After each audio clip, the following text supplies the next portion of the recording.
Hey everyone, welcome to a new video. In today's video, I'm going to be sharing with you ChatGPT's brand new OpenAI update that had just deployed very recently within the last few days. You can see here my laptop is actually running low on battery. I'm using my laptop right now.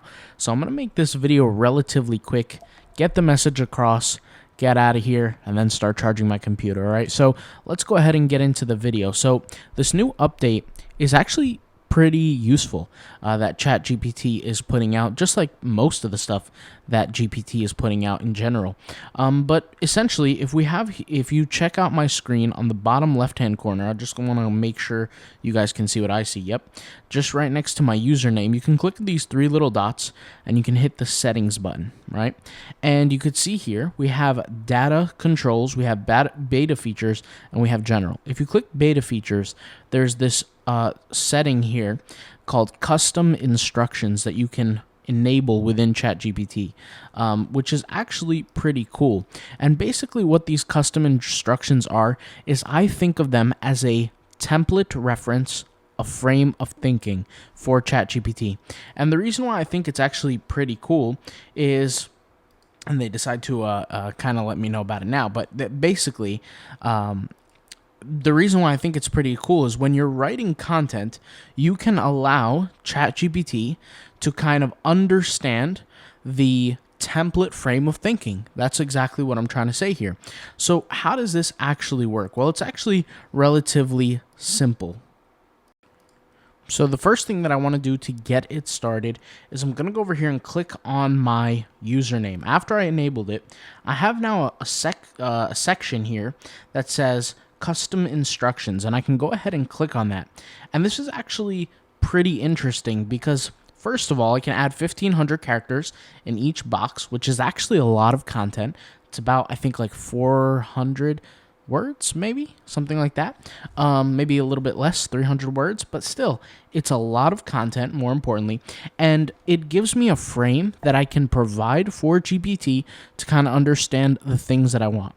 So for example, if I'm writing content with howtoboosttestosterone.org, something that I keep writing in every single prompt is, you know, if you guys saw my prompt video, which I'll leave a link in the description to check it out.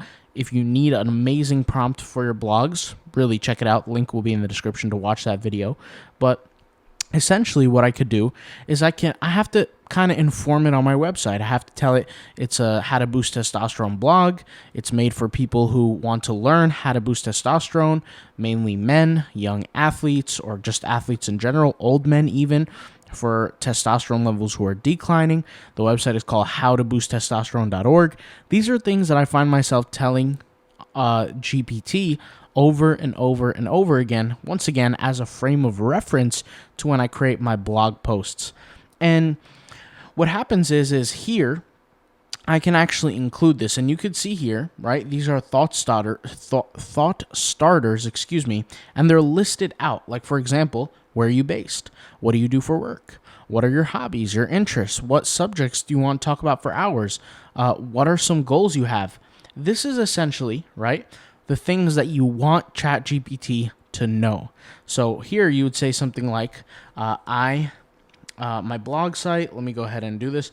My blog is how to boost testosterone, right? And obviously you would want to spell it .org, right? Target audience, and then go ahead and write the target audience, right? So like males, demographic age ranges, people who are dealing with low testosterone, etc.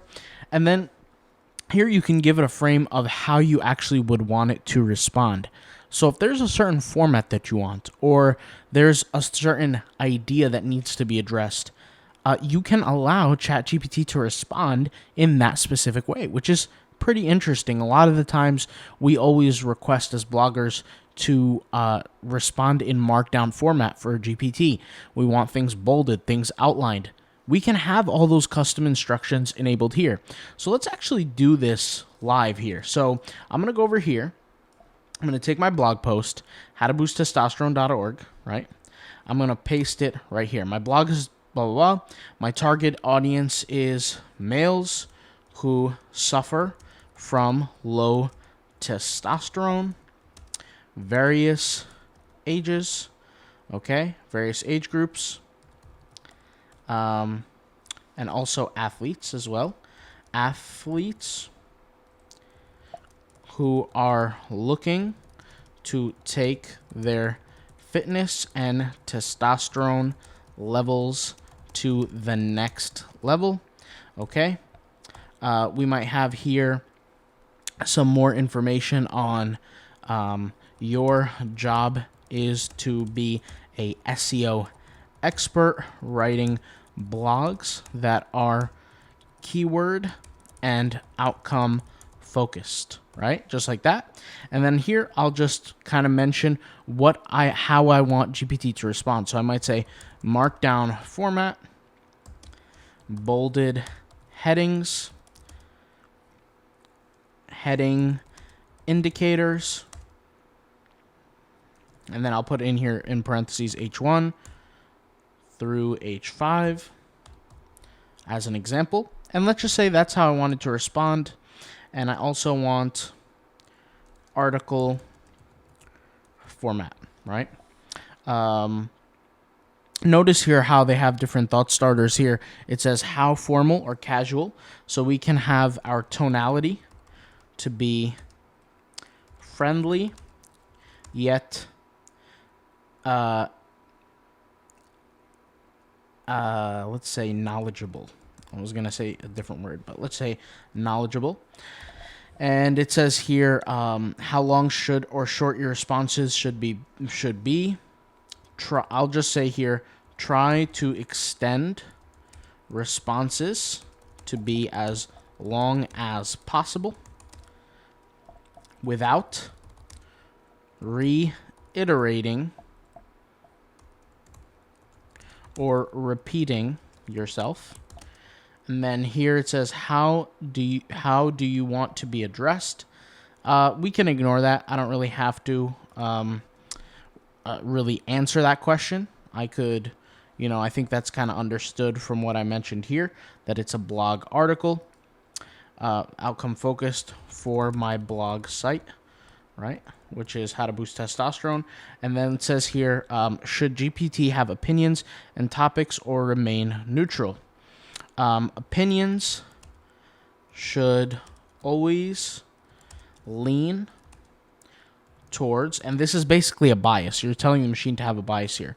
Lean towards helping athletes, young and old men, to improve their health and hormone levels, mainly testosterone. Let's just say something like that. Okay.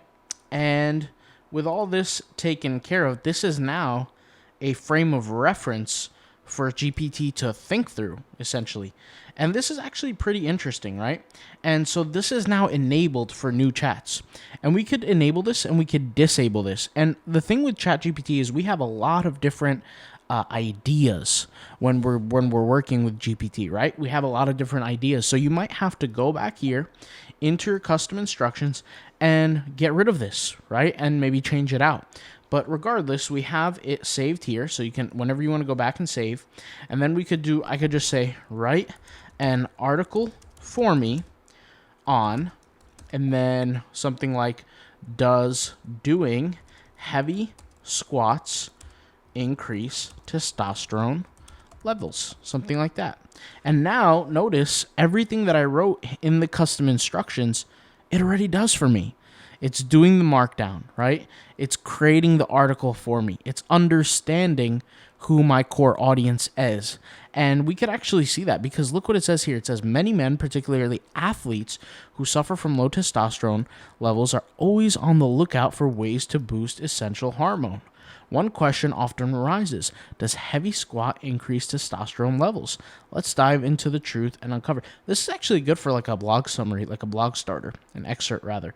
But look, it's giving me the indicators as well, right? It's giving me everything that I need for my blog, and it's providing that for me. So did this do a good job? I think absolutely it's a good setting to have within GPT. I think overall it's pretty beneficial for people that utilize this kind of concept, and especially like me, I have many, many different blog sites. This can help dramatically. Now, what I would need to do, and what I really recommend every single person here listening, is have maybe a notes application or something handy where this is already saved, right? So the custom instructions, have it already saved in some sort of application or notes or something like that you can access relatively easily, so that you can really use it as fast as possible, copy and paste things in. Because if you're like me, you have over 40 sites that you need to blog on, you have virtual assistants, you have all these different kind of things, it's going to get tiring just to keep going back and adding content to it. And it's annoying, I'll be 100% honest. This is really cool, right? It helps save a little bit of time for us at the end of the day. It's that, more beneficial. I'm sure people on the YouTube, on the internet, are going to figure out different ways to use this and manipulate it and make it better and, figure out different things. But I'm excited for the future here, and definitely using a lot of these tools. And I think at the end of the day, guys, if you're scared of AI, it's either you're going to join it or you're going to get left behind. And this is a harsh reality that a lot of us have to deal with, unfortunately. So, it's not unfortunate. It just depends on the way you look at things. And for me, like I said, I could have got left behind. I could have just let my blogs sit where they may. But, I got to work. I got to work hard, because this is really the beginning of change, beginning of a new era, right? I don't know if you guys remember, but the internet stages, there was something like called dial-up or something like that, and it would make these weird sounds to connect to the internet. I think my dad used to tell me it used to take a half hour to connect to the internet. Now look at us. We're in a whole different time sphere. So at the end of the day, guys, things are going to keep changing. They're going to keep improving, and they're going to really either hurt or help you. And it's just a matter of time until things change. And it's actually happening pretty rapidly. So if you're not protected from a passive income standpoint, you're going to want to do so. You're going to want to take a look at different things. And I'm a big believer now in a lot of the times, it's really hard to make it on just one income. I think we should all diversify.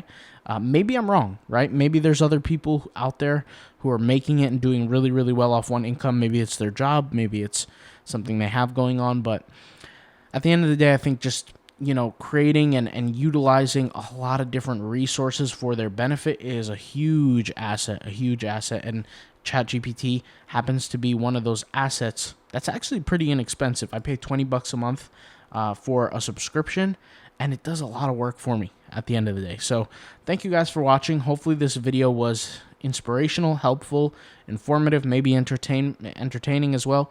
Either way, thank you guys for watching. I'll invite you guys to go ahead and watch some videos we have on our channel here. We have a lot of different content you might enjoy, and I'll see you guys soon. All right, thanks for watching. Peace out. Bye.